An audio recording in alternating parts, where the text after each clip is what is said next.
Shut up. Hello and welcome to the That's So Craven podcast, your Fulham podcast from Down Under, and we are back again to discuss one of Fulham's most famous victories in recent years, a 2-1 win over Man United at Old Trafford. What a night it was. Here to talk it all through, we've got, as always, Elton. How are we going? I'm very, very well, and I've just been enjoying, yeah, just dining out on that win on Saturday beautifully over the last couple of days, and what a difference a big win makes. This is a win for the ages. Basking in it, I think, is what you were looking for. And Sammy, how are we going? I am so good. I've been able to rub this win in so many of my friends' faces. It's been so wonderful. We only get these moments very, very fleetingly, and then when we get them, they are so sweet. They are pulled pork tender. I'm so happy right now. I'm so stoked. I've been waiting for this in particular, particularly this win for so long, to do it at Old Trafford as well as just next level. I'm so happy. I'm excited to get into this. Yeah, it's funny you say that. It is. I mean, it's almost once in a lifetime for a lot of people. Up until that game at Old Trafford 21 years ago, I remember being at boarding school and having a picture of that on my wall because it was such a momentous moment. Because Fulham don't win at Old Trafford. I think the time before that was 1963, and so there are a generation of fans. Imagine you were born in the 40s. You saw a win at Old Trafford when you were 20 and didn't see another one again until you're 70 odd. It's kind of crazy to think that it's that far in between victories at Old Trafford, but it has been a bit of a bogey place for us the last few years. And Man United have been this annoying side who we keep coming up against. We always play really well against them the last few years, but we just never seem to get a result. Dad, I know your pocket is a little bit heavier after this game because you were pretty confident. Did it feel like this was a moment where Fulham could potentially finally break that duck and get that win at Old Trafford? I don't know that any Fulham supporter can truly be that confident about what is actually going to happen. So I'm never going to say that I utterly knew we were going to win. But I did chase a few cheeky odds, and it came out very well. I'm very happy for the Jack's betting segment to be back on, because now suddenly I have some leadership in my life. But no, look, as you say, we always play really well against these big teams. There's just something about us, and that's a really difficult place to play. And we utterly cooked it last time in that cup game with Metro, and we were doing well until we lost our minds. But this, I know we beat Arsenal at home a few months ago, and that was pretty sweet because they were on top or near the top when we beat them, and that was an incredible achievement. But this feels so much more satisfying for so many reasons. It's so this game for me, right? And call me a narrative tart, whatever you want, but it's one of those games, right, that I was really, really dreading. And then from the first 10-15 minutes, there was just so much, like, there was just so much story, in the sense that you have the returning Nigerian players who have had such a good AFCON and are running off such a high. They were like, Iwobi and Bassey were amazing. But then you have that coupled with the loss of Polina, and then you have Harrison Reed and Sasa Lukic stepping up so much with so much to prove. I mean, and just across the park, it was just such a great game in terms of, like, this is why this is why we love our club, because there is just, it was just, I mean, I could make a movie out of it. Like, it's just such a beautiful, beautiful story culminating in just such a well-deserved win. And like earlier in the season when we lost the way that we did, for it to come back around like this, it was just so perfect. It was just such a perfect game. I'm so happy. Like it's just such a perfect Okay. story. No, shut Okay. up. Let me have it. You're a narrative type. Yeah, I don't care, and I love it. And this is why we love football. It's you can't write it. Well, let's take it back to the start. I mean, there's a lot to discuss in this game, and you mentioned a few players already, but big thing here, we lost Willian through injury. We had Polina out, the returning Nigerian players. 6 changes to Marco Silva's side. Not something that we usually deal well with, I'd say, is a number of changes. We often see Silva tinker a little bit and make 1 or 2 here and there, but really over the last few weeks, it's been a very stable side. We haven't seen that many changes. So to go into a game making 6 changes, including changing your central 2 defenders, your central 2 midfielders as well, would usually have a big sort of negative effect on a side. But Dad, how did you think, I guess, Tosin and Bassey actually handled being thrown into the deep end, having not started together for some time? Well, I think I can't remember who the manager was. It may have been Ten Hag, or it could have been someone else who commented recently that at this level, you take 2 good players out of any side, not just a Fulham, but any side, it makes a very big difference.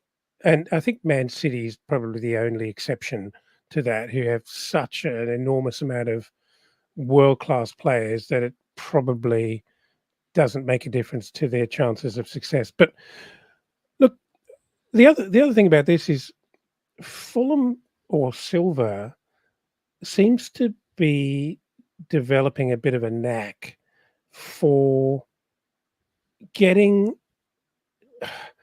players who really are under massive pressure to perform. And take Sasa Lukic, for example, and before him, Muniz, and before him, Jimenez. People that the majority of us had kind of written off. And I have to put my hand up and say that Sasa Lukic, I really thought that he just wasn't going to work out for Fulham, and I thought he'd be gone at the end of this year. That's got to be the best outing that Sasa Lukic has had all year, and I thought he was by far, yeah. I thought he was tremendous. Actually, it was just like a different man. His confidence, the way he carried the ball, like really aggressive runs. I've just never seen it. So direct. And it was actually joyous to watch, really joyous. I mean, Harrison Reed had a really good game, but I think Harrison Reed is an incredibly consistent performer for us, and we know what we're going to get, give or take, when he's on the pitch. I thought the 2 of those guys accounted for the loss of Polina, in a brilliant way. Really, like we couldn't have expected any more. It's a different style of midfield and defensive midfield, but I thought they did a really, really good job. What was the question again? Yeah, that was the question. About the number of changes we made, but oh, sorry. No, go on again. Well, sorry, but just to that, incredible, really, to actually make that many changes and it to come off. Really incredible. Sorry, my internet cut out. Oh, all good. I think Sasa Lukic, I agree. He easily had his best game in a Fulham shirt. I know he's been maybe a slightly divisive figure for Fulham because often when he comes off the bench, he looks all at sea. And I think he often gets thrown into tough situations where you have to come on and influence a game in a short period of time. Maybe play slightly out of position as well because he's been thrown on in place of like a Tom Cairney. And you have to all of a sudden be the creative outlet, comes on for Polina, and you have to be flying around and making tackles. And I don't think he fits either of those molds, really. He's a good player, and he proved it here. He was very calm and collected on the ball. did defensive work really well. I thought he played superbly. And look, there's a number of players in this Fulham team who could have easily been given man of the match here. Sasa Lukic, for me, is right up there. I think he had a superb game. Yeah. Also, as well, Harrison. Yeah, so I was just going to say. I was just going to say as well. I've always been a massive fan of Sasa Lukic, so that wasn't really in question for me. I'm actually just really happy. Everyone has more or less seen what I've seen, because I've always just seen that potential there a little bit. But I do want to shout out Harrison Reed, because I really felt that Harrison Reed went to war for Fulham the other night, and he was so intense all game. And I mean, we've said it a couple of times before, but no one can ever question his effort that he puts in. I'll put my hand up and say that I've kind of fallen a little bit out of favor with Harrison Reed, in the sense that I just don't really know what his future is at the club and how long he's going to still stay with us. But you just forget that he's just relentless, isn't he? And he really reminded me of that last night. Well, he's a similar player category wise to Bobby Decordova-Reid for me, in that you might want to question his quality in terms of world class, but that's a brave move to strike a red line through his name in the squad, because I think those guys are they're flexible, they're incredibly hardworking, they can stick to a plan, but he was great. He was really good last night. But also back to Sasa Lukic, it obviously there's been a big sort of I want to say delta, but that's a bit of a techie term. There's a massive mismatch between what he was doing in the Italian league and what he's done in the Premier League. So everyone knows he's a good player, and it's sort of been that question of whether he suits the Premier League, or what is it that is stopping him from delivering the kind of significance to Fulham. And I'm just wondering whether it's confidence and whether it's an absolute belief, because something revved him up. Maybe, as you say, Jack, and you're right, Jack. Look, some people really struggle in being that impact player off the bench. I would hate it personally. I would hate it.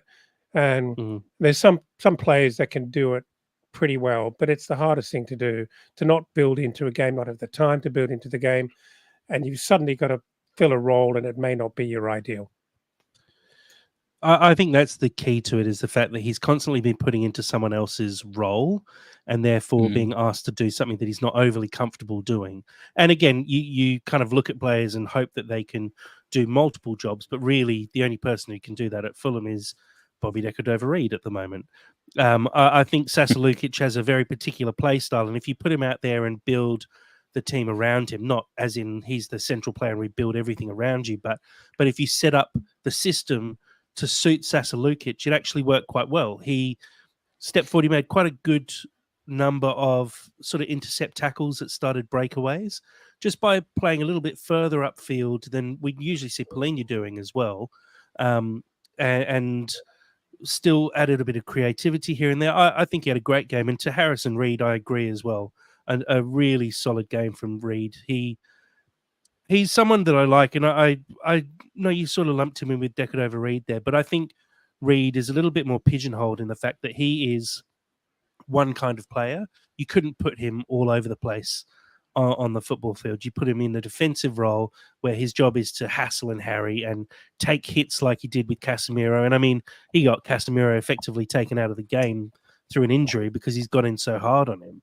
And that's kind of what you ask for from someone like Harrison Reed.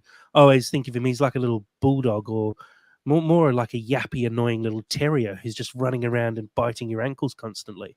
And that's what you want from Harrison Reed. And I think benefit to Marco Silva here, he made changes and put a tactic together for this game to suit those players who he had at his disposal. I think maybe it's a very different game if we did have Willian and Polina available, because maybe we play in a different style, and actually that style is a little bit more readable by Man United, and they sort of come expecting that. But at the end of the day, we come with so many changes that Man U don't really know what to expect, and can't actually play against us. Yeah. No, I think that's a really good point. Can we please talk about the boys, the Nigerian boys, though? Because I want to give props to them badly. Let's actually talk about the game rather than just talk about how great every player was, because that's a given. We'll definitely get to that. So let's talk about, Sammy, you were talking about the first 15 minutes or so. In fact, if you watch back a highlights package of this game, even an extended highlights package of this game, Man United don't have a shot until the 30th minute, when Dalot shoots from 30-odd yards out, hits the base of the post. It's never really in any danger of going in. It's a bit of a pot shot.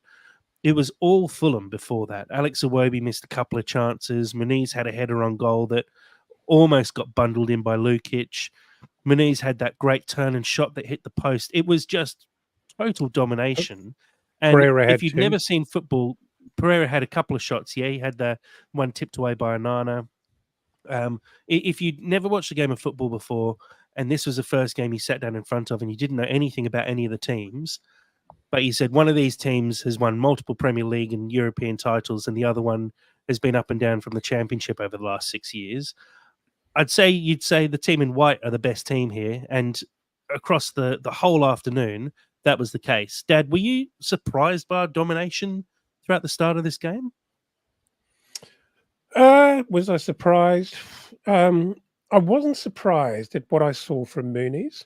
I thought he's simply picked up from where he left off last week and in previous weeks. I thought once again he was just an absolute ball of energy, and that opportunity when he turned his man and had a shot and got, that was of the highest class. And he was unlucky, really unlucky, to not get that in the top corner, and it would have been an incredibly outstanding goal. But yeah, again, it comes down to preparation, to psychological preparation. I think we've got such a lot to prove against this Manchester United side, against the fans, against Old Trafford, maybe against the FA, and the whole setup. We come to Old Trafford as underdogs, and I think that serves us really well. And I think Marco prepares us really, really well for those scenarios. So I wasn't surprised that we came out and did the job that we did.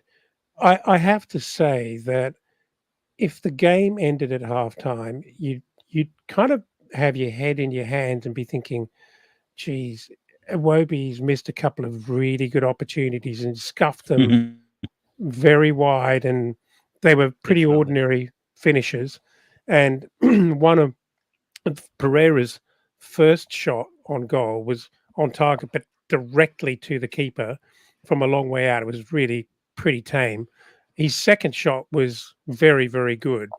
He nearly curled it in, and it was good. Took a very good save from Onana to parry that wide. But you know, it was all Fulham, and if you wanted to be balanced about it, we weren't that great in executing the opportunities that we created, really, to be fair. Yeah, no, I think that is fair. Sammy, your thoughts, I know you mentioned it earlier, but your thoughts on the opening half hour from Fulham and how we sort of came out of the traps and just really positive attacking play. Look, I have been lulled into a bit of a negative thinking pattern whenever we play Man United, because the last couple of times we've played Man United, I thought we've actually played excellently for large portions of the game, and most notably against against Mitrovic. Most notably with Mitrovic's breakdown. That was our game that we just threw away. And then most recently, we played an excellent 90 minutes and then just basically lost it at the knife end. So I wasn't necessarily comfortable, but the entire first half, I was like, this is a game. This is a serious game, and we are fully in it. My biggest stress was kind of more in the second half because I just wanted to hold on to like what we had. But yeah, it was just it. Not that it felt like a dogfight, but I feel that when you go to Man United, even if Man United aren't playing well, you play against Old Trafford. It's a very intense place to go. Even when Man United are poor, it's still Man United. And there is a mental thing when you play those big teams because and I feel that we've really suffered from that the past couple of times we've played against them. It's been so hard for us to break through that and then not lose it at the end. So we really held our own. But I'm still concerned. But it's weird, isn't it? Because I was proud of the guys because I was like, we are in a dogfight right now and we're crushing it. But I just wanted to like hold on, and yeah, the day just kind of just got better from there, I guess. I don't think it's weird at all. I was going to say we'll get onto it towards the end, but when that Man United goal went in the 89th minute, I remember just thinking to myself, oh, okay, it's one of those days. It's one of those games where it all looks like we're going to walk away with, all 3 points, and we're going to be happy as Larry, and all of a sudden it's just all gone to shit. And I genuinely, after they scored that goal, I thought, right, when are they going to score their second goal? Because I always felt like it was coming. It was on the edge, but it wasn't to be. So, I mean, a couple of flashpoints that I want to talk about. We talked about a handful of the chances, but one of the biggest points in the first half, Harry Maguire. Now, there's a couple of incidents here. First off, there's the late challenge. I think it's on Pereira, who just nips the ball around the corner. And we ended up having a shot on goal that Iwobi puts wide. But Harry Maguire comes in extremely late and takes out Pereira from behind. I think if the ref hadn't played advantage there, Maguire probably picks up a yellow card. And I watched the replay again, and the ref seems to go back over to Maguire to look like he's going to show him a yellow, but just doesn't at that point. About 5 or 6 minutes later, Maguire then goes in fairly high on Sasa Lukic. It's sort of on top of the boot / on the ankle. And I think the biggest thing here is we've seen those given as red cards multiple times this season. The fact that he gets away with a yellow and VAR check it and don't overturn it was a little bit surprising for me when you watch it back. All the pundits watching it and all the commentary on it online and everywhere was that it was 100% a red card. Dad and Sam, did you have any other thoughts on that? Did you think it was definitely a red? Well, you heard my thoughts in your left ear. Again, excuse me. Again, I can forgive the ref in the moment, although I thought he had a pretty good look at it. And I think from 15 yards with one eye, I think I could have made a better call on that. That's fine in the moment. But what I do not understand is how VAR looks at that and doesn't decide that that's a clear and obvious error. Well, what's the threshold here? If you have studs up or not, if you crunch a guy in a heavy tackle on his ankle, why isn't that a red card? And he hit him pretty hard. I was amazed at Sasa Lukic that he was actually able to get up and continue. I genuinely was. I thought he'd really hurt him. And I was astounded that he wasn't given more than a yellow card for that, notwithstanding the fact that he got away with one earlier. It looked like it hurt because, geez, he went in hard. And like I said, it wasn't, high up the shin or anything. And I think at that point, we'd be sort of hand over fist going, why on earth isn't that a red card? And I agree, you can't really get on top of the referee too much. They don't always have the best angle to see a challenge like that. You look at it from a couple of different angles and it's hard to see it, but the open angle that you see on the broadcast makes it so obvious that he's come in on his ankle and hard. He's out of control when he's making that challenge. He's lunging. It just screams a red card for me. And Sammy, do you have any thoughts as to why that wasn't given a red? Is there any reason? I mean, we Go ahead we're and be teetering as on cynical as VAR you like. Dan. discussion. To be fair, like I'm not. I'm almost You're at the allowed to say point no. where, well, it's just there's. I'm just kind of just so accustomed to this bias now, like it's almost getting to the point where I just become quite disillusioned by it because when if we were playing, say, Wolves, I think it's a clear and obvious red card. But when you're playing Man United, or like when you're playing Man City, or when you're playing Liverpool or Chelsea or whatever, there is this annoying discourse. And then the second it kind of becomes discourse, my brain just kind of goes to, well, it's just going to get given. Or sorry, it's not going to get given. It's just going to be left open there. And it's Harry Maguire. Everyone knows he's clumsy as fuck and he's really like big and bolstery, and I think it's almost like referees would potentially have a bias of just kind of like, well, that's just how Harry Maguire plays, in the same way that they have a bias maybe towards Paulinho for being way more intense than every other player, if we're going to be fair about it. Look, it's bullshit. It's the annoying politics of football, which is arguably ruining the game. I feel like I've almost made my peace with it. Look, we got 2-1 against Man United. I'm not going to care that much, because if we had lost, Yeah, I would probably fair care point. more than I care now. But I'm pretty happy It's to true. leave it. It's true, but unfortunately, that's the problem with it. Is if it doesn't affect you, it's kind of annoying. But even if that was a draw, I mean, Harry Maguire is the person who, if it was a draw, I'd be raging. He creates the goal for himself, because he's the one who holds the ball up out wide and then puts the cross in that Fernandes picks up, and then Fernandes takes a shot and Harry Maguire finishes it. Like he's the reason for their equaliser. I just good point. It's frustrating because I think if Harry Maguire gets sent off there, we probably walk in 3-0 in this game, because Man U looked like they just didn't have any answers to us across the park. And if it was 10 against 11, I think this is actually a much, much easier win for Fulham than it was. Oh yeah, absolutely. And just my final point on it, it's annoying and frustrating, but it's just not surprising. And that's kind of my take on it. I'm just not surprised by this anymore. Yep, Big Six bias is a real thing. As much as people say that it's not, it really is. And unfortunately, there's so much evidence to back it up. It's ridiculous. But look, Fulham did hold on till halftime, 0-0. Dad, at halftime, what were your thoughts? Did you think this was a game that Fulham could go on and win, or did you just feel like it was, okay, we've made it to halftime here. Can we now maybe just solidify, make sure we don't give this away, or should we be pushing on for the win?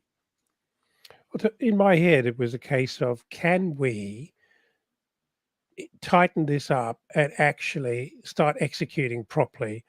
I wasn't concerned about all the Man United opportunities that suddenly might be converted in the second half.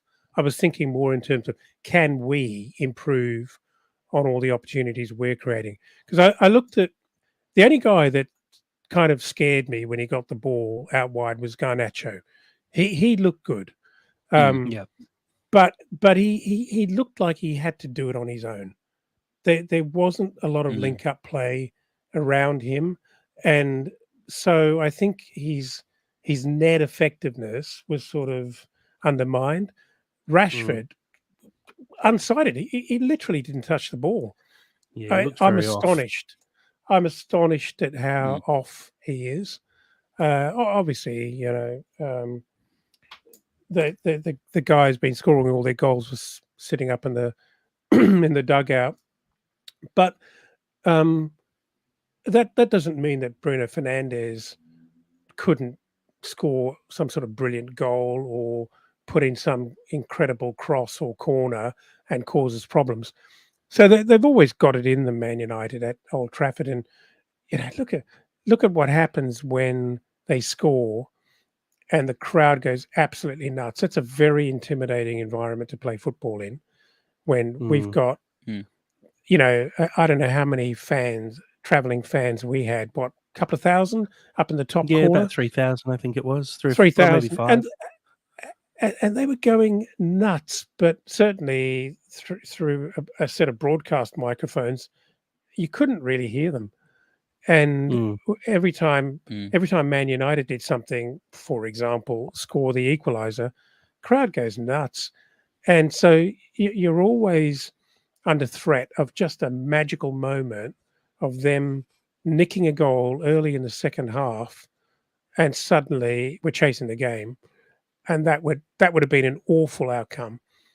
But as it was, we strike first, and I think having scored first after half time, particularly being one of the AFCON boys, I think it really lifts the side. I think who scores there is actually really important for me. I mean, if Mooney scores, probably great as well. But if you look at the goal celebration, every single Fulham player was delighted for Calvin Bassey to score that goal. Even Mooney's was going nuts. I was about to say we haven't discussed any of the goals yet. We haven't discussed our boys. That's because they all happened in the second half, Sam. AFCON boys. It all happened in the second half. Oh, I don't care. That we should lead with that. We should lead with the pride. And that's why you're the not game the host. always starts with the second half and ends with the first half. Yeah, look, totally. let's get on to it now. The first goal. Now it there's a bit of fortune here in a couple of ways, because I remember actually, Ted, the ball goes out wide. Harrison Reed picks it up, and he puts in we were talking about something at the time, and I can't remember you saying. I think you said you were excited to see Harrison Reed cross the ball, or said something like Harrison Reed's a good crosser of the ball. And he picks the ball up, puts a cross in. I never said that. Let's just he said that something. on record. He said something. It was I didn't say that. You had your pipe in. Harrison Reed. He said something crosser on the ball. And Harrison Reed puts the ball into the box, and it almost loops into the back of the net because it's such a bad cross. Onana has to tip the ball out of play, and we get the corner. And from the resulting corner, the ball's played into the box. Calvin Bassey swings his right foot at it terribly, gets horrible contact, ends up straight into Castagna, who fortunately has been awarded the assist for that goal. The ball bounces off Castagna's stomach, falls at Bassey's feet, and Bassey absolutely lashes the ball into the roof of the net. It's straight over the top of Onana's head, but there's nothing he can do about it from that far out. And Sammy, okay, now's your chance. Talk to me about how great Calvin Bassey is. Calvin Bassey is also, as well, he had such a good AFCON. I was so proud of both him and Iwobi at AFCON. I thought they did amazing. He's really cemented himself as an international talent for me. Went all the way to the final, and yeah, whatever. Anyway, he's so good, and I feel like Silva deserves credit for just finding these random rough diamonds, or maybe people who are just like a little bit down in their careers, and he just sees something. I'm not sure if he sees it or if he's just like a master manipulator, a master puppet master. No, I think Bassey he sees is it. so good right now. I mean, there's no dispute. Yeah, he probably does. He has like a third eye. I don't know. But like Bassey and Tosin are just such a. There's no question they are the best centre back pairing that we have. But just Bassey in particular, like I just want to hold on to Bassey for as long as physically possible, because he's just got so much. There's so much talent there, and he's so. I love calling him bombastic because he is. He's got a shot on him. He's so intense. I just love him. I just absolutely love him. I mean, in like 5 years' time, he's probably destined for like a really huge move where he can potentially go on to like do like Champions League stuff, and he bloody deserves it, because even if Fulham is just like a stepping stone for a much bigger, deeper career, is just so lovely just to see the beginnings of such a wonderful player. I love Calvin Bassey. I'm glad you. Thank you for that, Sam. I like the fact that you credited or recredited Marco for that, because it has to be said. It has to be said that no one was overwhelmed at the small handful of signings, but boy, what a job he's done with them. And I don't Mm. think it's only his mastery on the training ground to get the best out of these guys. I think he's amazing at picking the players that bigger clubs overlook, and understanding that he can get something out of them, something special out of them. Yeah, give him the armband. Surely that's one way to keep him at Fulham for a while. Ooh. Well, it's a interesting little point you make about Marco Silva picking these players, and if we look at the players that Fulham signed, I know no one was overly happy with the transfers this season, but if we look at who was bought in and sort of look at how they fit into the squad and how they've sort of upgraded where we were previously. Admittedly, we lost Mitro and we haven't fully replaced him, but we did bring in Jimenez, who, until he got injured, had sort of come into some decent form and looked like a decent signing, especially for the fact that it was such a tiny fee. Calvin Bassey would be an upgrade on Tim Ream for sure. Adama Traore, call that an upgrade on Dan James from last year. Yeah. Well, Dan, what you prefer Dan James, Dad? I love Dan James. I know you do. Okay, fine. Traore is not as good as Dan James. Alex Iwobi, call him an upgrade, I guess, on someone like Neeskins from last season. Yeah. Or Tim Cavallero, Castagna? Knockout. Yeah, and then Castagna, you'd call an upgrade on. I mean, we didn't really have a backup right back last year, and Babu really was our right back last year. So Yeah. if you look at the transfers that we've made in replacing players who were sort of part of the squad / the first team, we actually have taken a step forwards. It's just not as big a step as we kind of wished we had taken. But really, they're all very good signings for quite a small outlay at the end of the day. So you can't really be too disappointed with the transfers that we've made when you look at it like that and see that we have made an upgrade. And he's picked players like Calvin Bassey. He'd gone to Ajax off the back of a great spell in Scotland. It just didn't work out for him. Traore wasn't getting into the Wolves side. Admittedly, he's only played a handful of games, but you can see the difference he can make. I don't know if you've seen the little 1.5 minute package from the game against Man United of Traore by just Traore. But the amount of times he picked up the ball and sort of cut inside and just using his pace basically runs from one side of the pitch to the other and no one can keep up with him. Castagna has ended up being our starting right back. Iwobi's starting every game when he's available. They're good signings at the end of the day. And these are guys who weren't thought of as starting players at their clubs. Jack, I think you're absolutely right. The only exception to that has to be, on any kind of analysis, has to be the lack of a signing of a really capable striker, because 100%. I love what's happened to Rahul. I'm sorry for him that he's got injured. Then Mooney's steps up and he's doing really well, and it's exciting in a very contained way.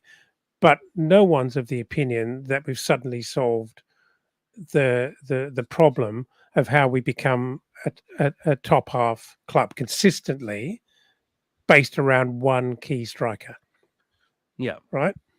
And I love Muniz, but he's not realistically going to be our answer as the starting striker for next season, because he's just not fully ready yet. And I'd like to see him see us actually build a team around, strengthen the rest of the squad so that when Muniz does come off the bench or rotates into the side, he has no pressure to be having to carry the whole team on his shoulders.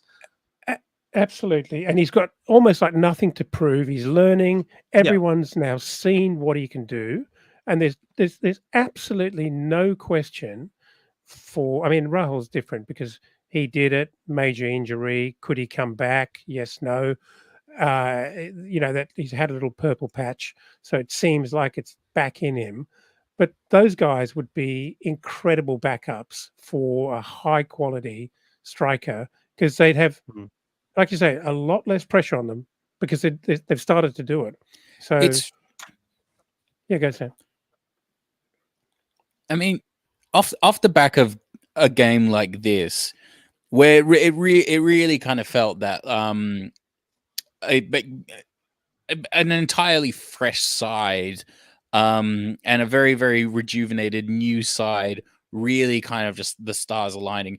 It will continually fascinate me just to see what Silva could actually do with a full budget and just infinite flexibility and the same kind of creative control that somebody like Klopp has. I mean, I know we'll probably never see it, but we might see it with another owner.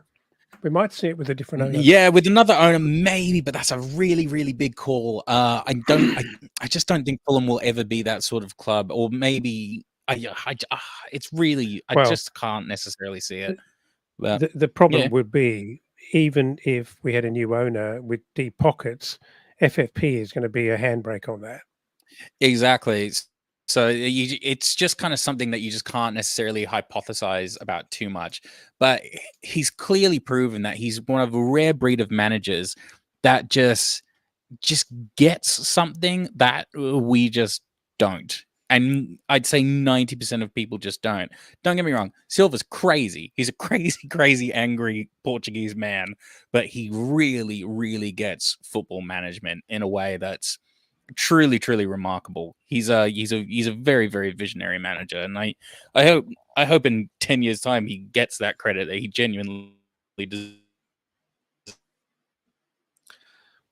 Yeah, look, I think Silva has done a great job managing this team, and I think it's not been an easy job by any chance. He's hasn't been backed financially as much as we would all like him to have been backed, but I think there's one more transfer window to come. I agree with the FFP being a bit of an issue. That might have been a reason for holding back. The Mitro money falls into the next FFP window, if you will. So we should have a bit of leeway to make some signings. I saw somewhere that there was a calculation saying we could make over £100 million worth of signings this summer. Maybe this is the time where Silva has proven I can keep this team in the Premier League for multiple seasons. And look, if we lose Palhinha for another 50 million, let's say, and that falls into the same window, we have over 100 million that we need to spend. And we have to actually invest that in the team. Otherwise, we'll go backwards and we'll get relegated. It's as simple as that. You can't lose your two best and most influential players in two adjoining years and expect to stay up in the league unless you actually replace them. You saw it with Leicester. They didn't replace Kante and Mahrez. They still had Jamie Vardy, who's a great player, but it's not enough to keep a team up. You need to actually continually replace those key players with other key players. Otherwise, you fall in a heap. Simple as that, really. It's a scary reminder of how thin the wafer is between where we are and where we could be, whilst Tony plays wrestling. No, 100%. Oh yeah, but I'm relishing in it. I'm relishing in this moment, these moments right now, because honestly, 3 years time, no idea. Yeah, absolutely no idea. Yeah, reckon next completely. season We we're don't good. know where we're going But to for go. now, this is a wonderful, wonderful day. Sure. So let's talk about the equaliser for Man United. We sort of touched on it very briefly before, but Harry Maguire scores the goal. I'd say we're fractionally unlucky here. Maguire doesn't try at all to get back onside after putting this cross in the box. He's kept onside by the fact that Calvin Bassey has spread his legs so wide, and Bassey steps up to try and play the offside trap. He's just a fraction too late, and unfortunately, his foot being, as far wide as possible and inside the 6-yard box, effectively plays two players onside. If he had just stepped up a fraction of a second earlier and pulled that foot back, and if you watch it in real time, that's what he's trying to do. Both Maguire and I think it could be McTominay gets in front of the shot and tries to get a boot on it. Both of those players get called offside. and that goal is disallowed. And look, Sammy, your thoughts, that goal goes in the 89th minute. That must have, tipped you over the edge for sure. I know how much you hate playing Man United and choking against them. That one must have been pretty bitter pill to swallow. Well, but you did touch on it before. It just felt very well. This is just what the game's going to be. So, and I think Dad actually said something as well. Something to the effect of the second half. I didn't think we're going to win. I thought, can we win? Because that's what was kind of constantly going through. Because you only need, I mean, Man United fans have been bitching all week that we have injuries. It's not the full squad. We're ownership, all this crap. But at the end of the day, it is Man United. It will always still be Man United at Old Trafford, and they only need 2 seconds, and they have incredible players. Even their young players, they are crafted to only need a split second to just ruin you. So it felt very Fulham versus Man United. So again, there was a lot of anxiety, and then it just deflated in that moment. But I've been there before, but I was not expecting the things that followed after that, and then that put me in full euphoria. At that moment, just going back to your original point, it just felt like it just felt so familiar. And so for the guys to just overcome that is just, it's just beautiful, isn't it? It's just breaking through a glass ceiling that's been there for so long. Anyway, you guys say more things. Yeah. Look, honestly, if I'm going to be harsh but fair, for a experienced world-class defender, not getting caught or like not being mentally switched on to that right foot of Calvin Bassey's been spread so far is kind of meat and drink. He shouldn't be doing that. And I know it's split second. I'm being harsh, but we shouldn't kind of be giving that away. The second thing I would say is that could Leno have done better? It's probably, yeah. I know there's an argument that says he's a little bit blindsided by, is it McTominay potentially there? That's possibly in the way of the shot, so he doesn't see it that well. But it doesn't look like he's seen it late.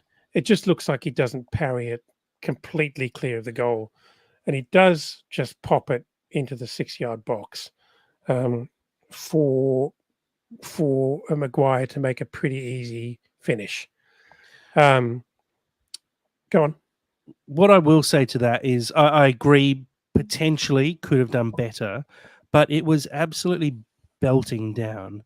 The pitch was very slippery, and I don't think you're going to be able to get a full hand on that. And having been a goalkeeper myself, I know that your gloves get wet. You try and palm a ball away further than he did, and you can't get any grip on it at all. So I agree, he probably should have done a little better. And there's a few people out there in the sort of Fulham community saying that Leno has actually been making quite a lot of mistakes in the last sort of few weeks or so. And I agree, look, Leno hasn't been perfect by any means, and I think we hold him to extremely lofty standards, and he hasn't met those standards recently.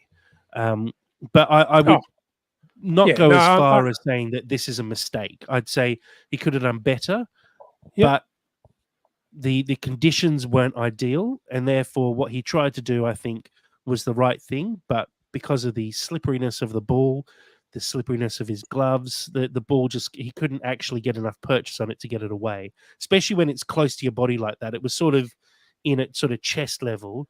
It's hard to actually push that ball away from chest level. When it's a full stretch dive, you can actually get a very solid fist on it and get the ball away. But where he was and how he had to save that, tough to catch when it's that wet, and you don't want to try and catch it and let the ball slip through your hands.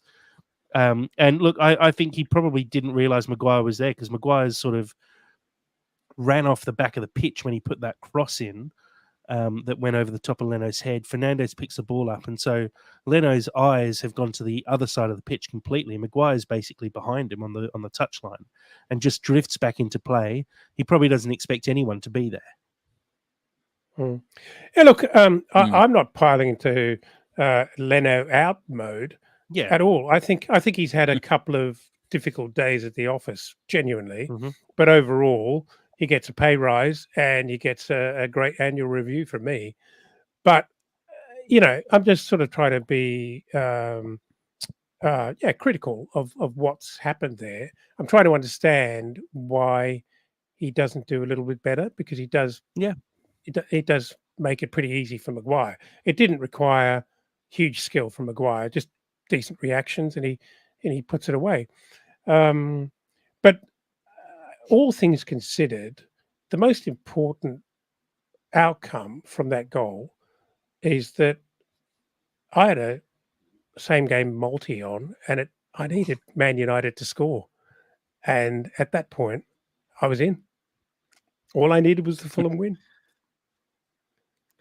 And Fulham win we did.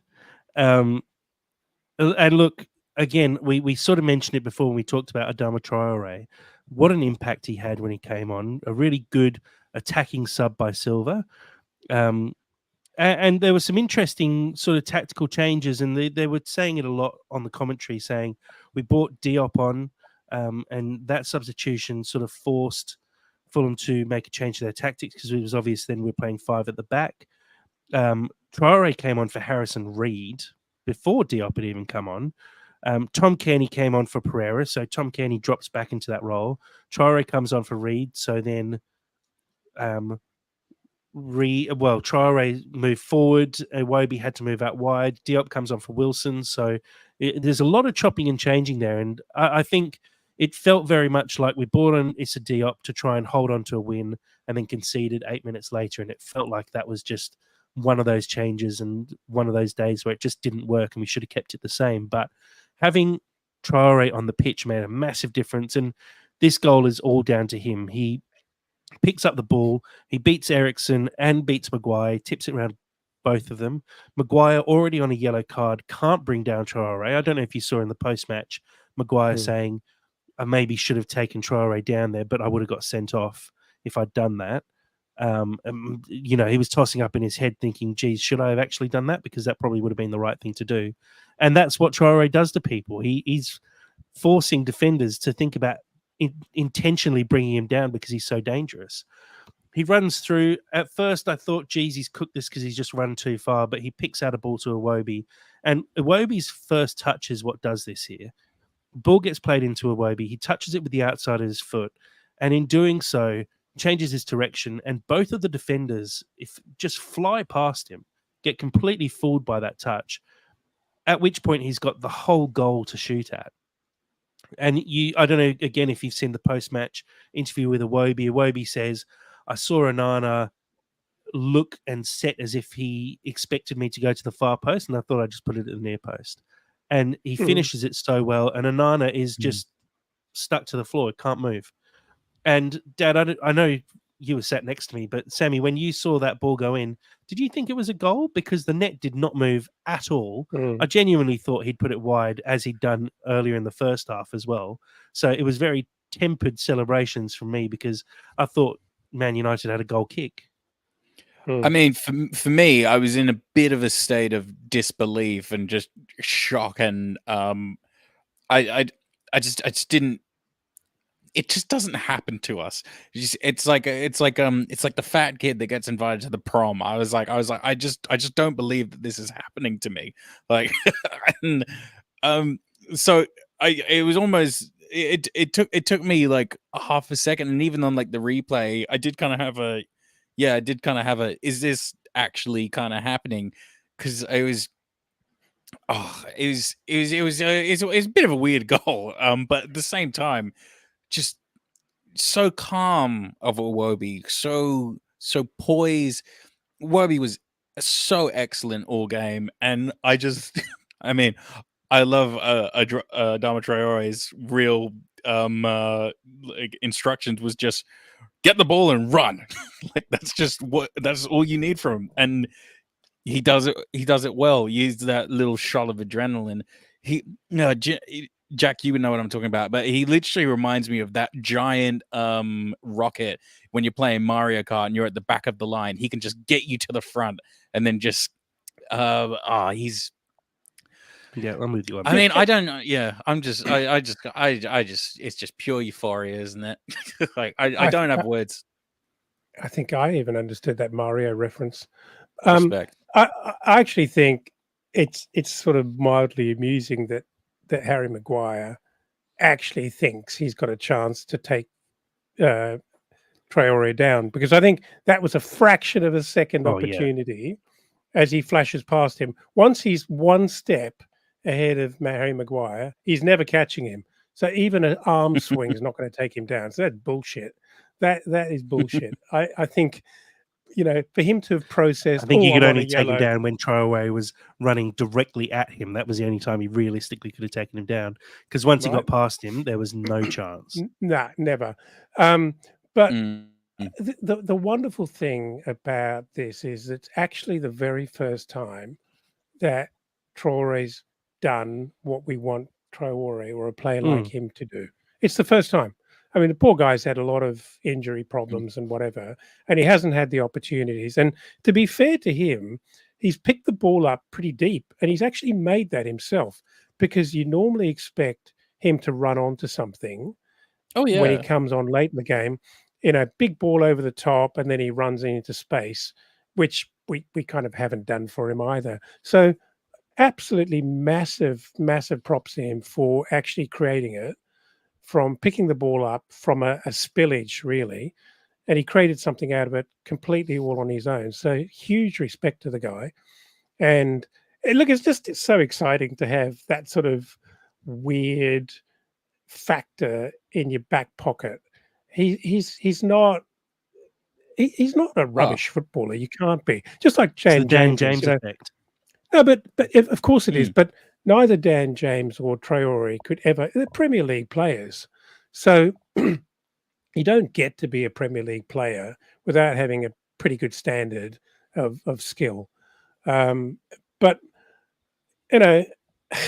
he almost, can I say, he sort of scuffed it towards Iwobi. No, it was a perfect pass. Don't you dare. Okay. The thing I love about it though is like Iwobi, sorry, not Iwobi, Traore. There's only really like 4 players in the world that can do what Traore does. It's Kylian Mbappe, Dan James, Traore, and my mind escapes me. That's for like so not who true. else.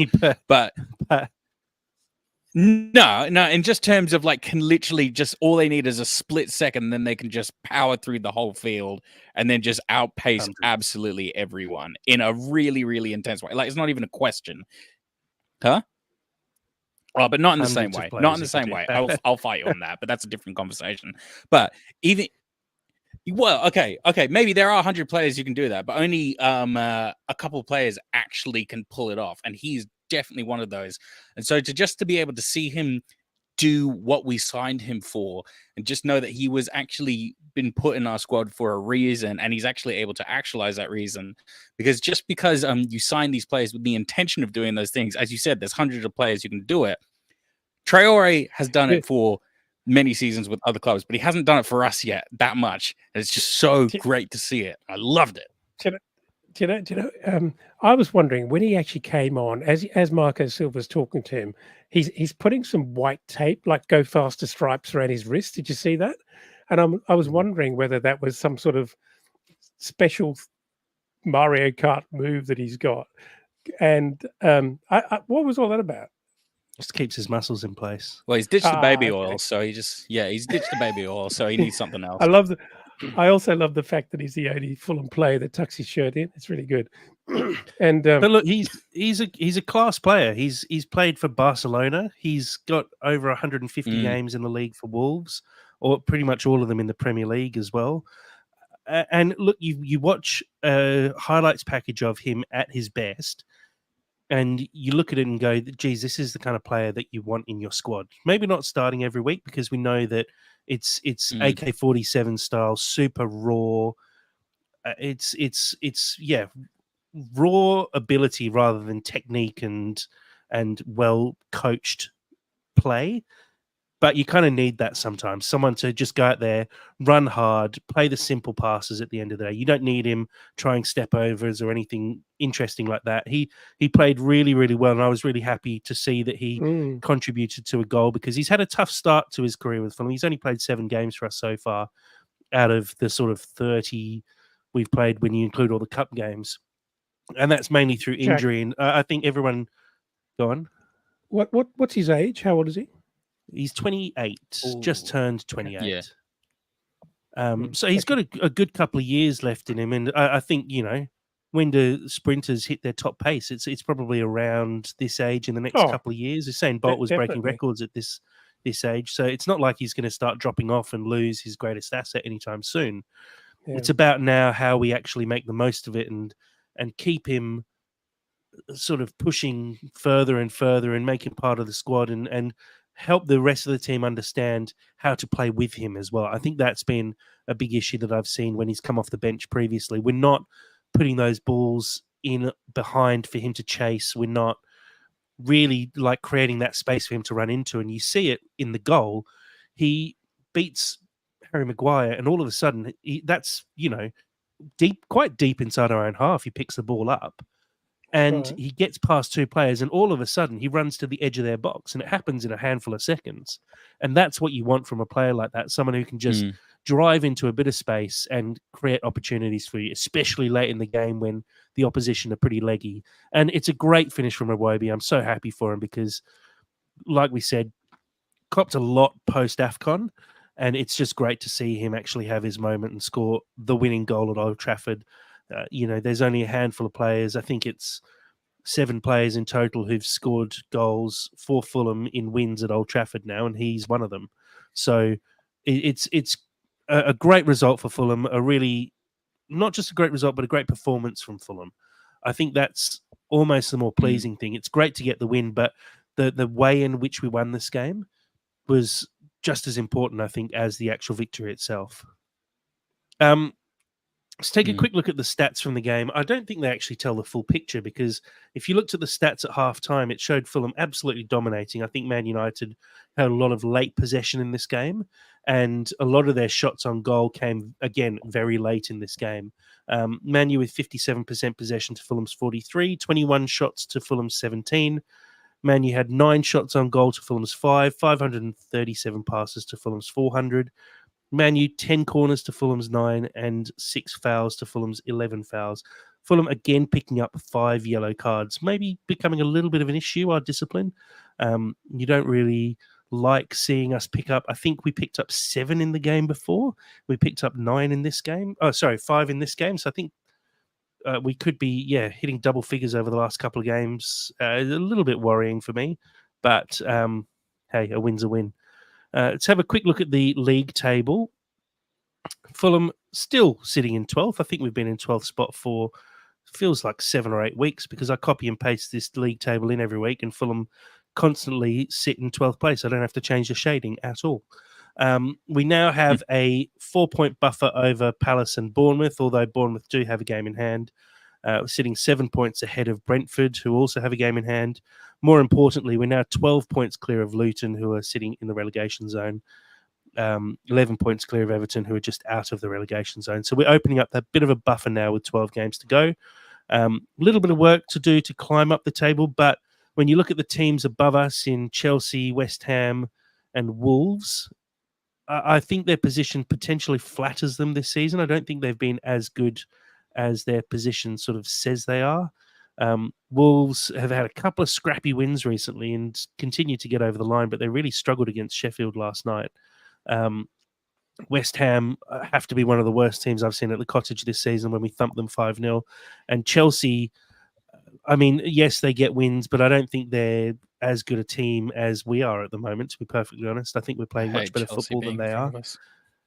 And look, I think it's possible that could be very different at the end of the season. I think with the long way still to go, I could definitely see us overtaking Chelsea at some point. And look, we do have a few tough games to go before the end of the season, but at the end of the day, when you look at what we've done this season and taking 3 points off Man United at Old Trafford, beating Arsenal, pushing Liverpool the whole way, beating Tottenham, I don't really fear any teams this season. I don't know about you guys, but realistically, for both of you, how high do you think we can climb for the rest of the year with 12 games to go? I think the teams from 7 to 11, so it's Brighton, Wolves, Newcastle, West Ham, Chelsea. I think we're on their heels. I really do. It probably requires us to not just, beat every team below us, but we need to actually probably pull off a couple of wonder games here. We probably need to beat a Tottenham and maybe Brighton to really change our fortunes. But yeah. Look, there's a lot of work to be done for us to fire up that top half of the table. But it seems completely possible for me for us to end around 10th. Yeah, no, of course it's completely possible. I think we're probably going to finish either 11th or 12th. I just want to be above Chelsea. I hate when Chelsea are above us, especially in these past couple of years when Chelsea have been shit. Like I don't. It's that's irking me. It's within 4 points as well. So that's so achievable. Yeah. That's so achievable. To me, Wolves and West Ham are absolute imposters up there. Neither of those two have actually impressed me. I mean, but that Brighton, one lost, obviously, yeah. And in I a think way, the thing with Wolves and West Ham is they beat all those teams from 14th down, which is kind of what we did last season. We were really good against those bottom teams, and we took 6 points. That's sort of fallen down a little bit this season. Is we probably pick up a few too many. Definitely had a negative. You guys still there? I think I'm not sure who we've lost, but it seems like we either lost you or you lost us. We're back. Are we? I think it might be you, Jack. Yeah, potentially.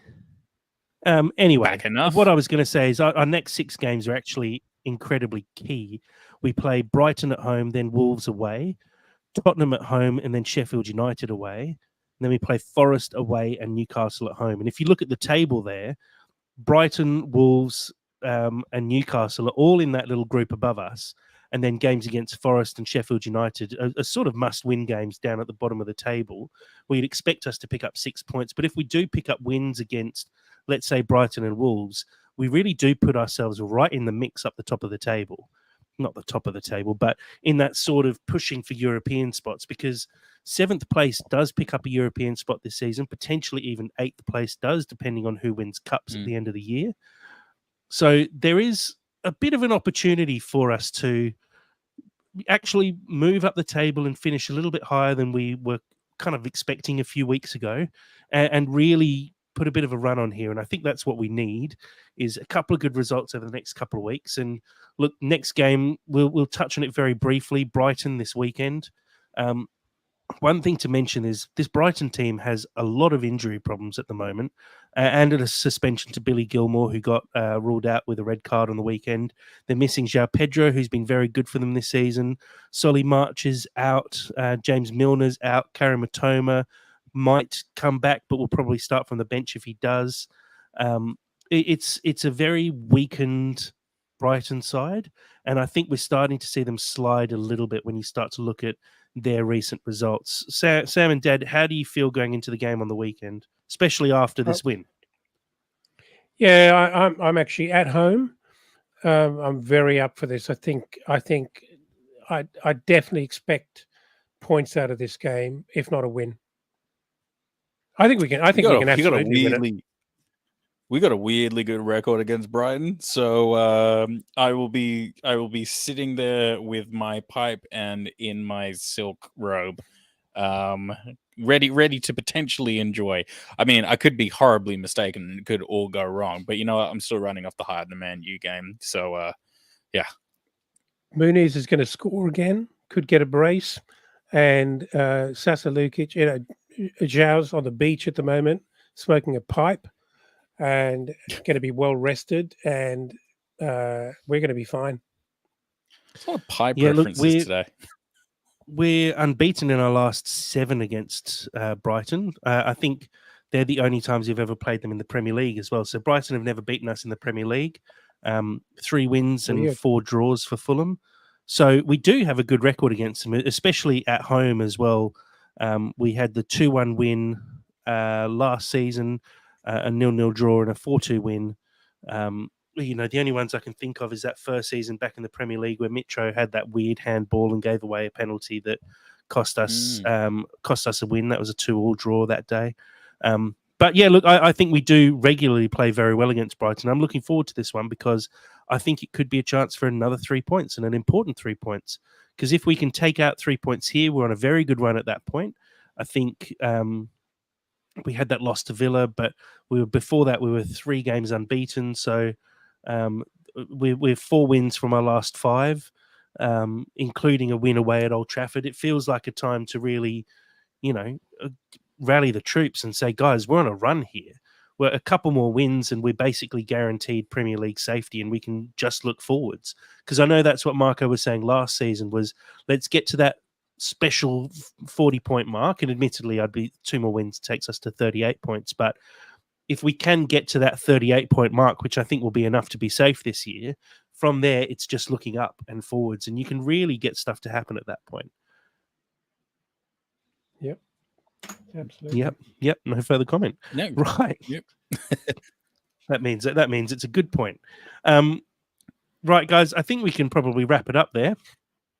We've got a few things happening in the background at the moment at That's So Craven with hopefully some new faces joining us over the next few weeks, and we'll be announcing some more information on that in the coming weeks.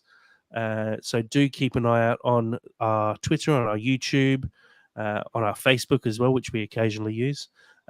We will definitely be sharing the news there and hopefully see a few new faces joining us as well to extend the Fulham family.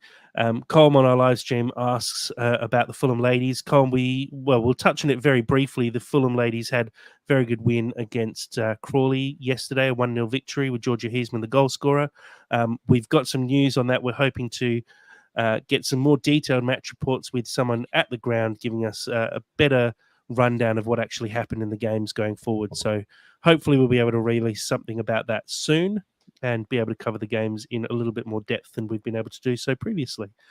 So guys, thank you very much for joining me today. I've been down with COVID, so it's nice to actually get up and do something a little bit different with my day. Sammy, thanks for hopping on tonight. Thank you very much for having me. My internet connection has been so poor this entire time, but it's been offset by the joy that it was to do this podcast and just have a nice hour of appreciation for such a wonderful, wonderful day. Thank you for having me. Lovely. And thank you, Dad. Yeah, thank you. Good effort tonight, Jack. We were actually going to go out yesterday and everyone was dropping like flies. So well done for making it today. And look, put it in the calendar. I think this is a weekend we will talk about over and over for a very, very long time to come. Drink it in because these moments for Fulham don't come so often, and it's a special one. So really, really enjoyed talking about it. And thanks for having me. Yeah, it is a really special moment for all Fulham fans, I think. And like you said, one that we'll remember. I remember having the 3-1 scoreline picture of the scoreboard at Old Trafford on my wall. Don't think I'll put one up on my wall for the 2-1 scoreline because I'm a little bit older than I was back then, but definitely one that I will remember fondly for a very long time. So thank you again to everyone who's joined in on the live stream and everyone who listens along regularly. We really appreciate it and hope you enjoy some of the new stuff we've got coming in the next couple of weeks. And as always, come on, you Whites.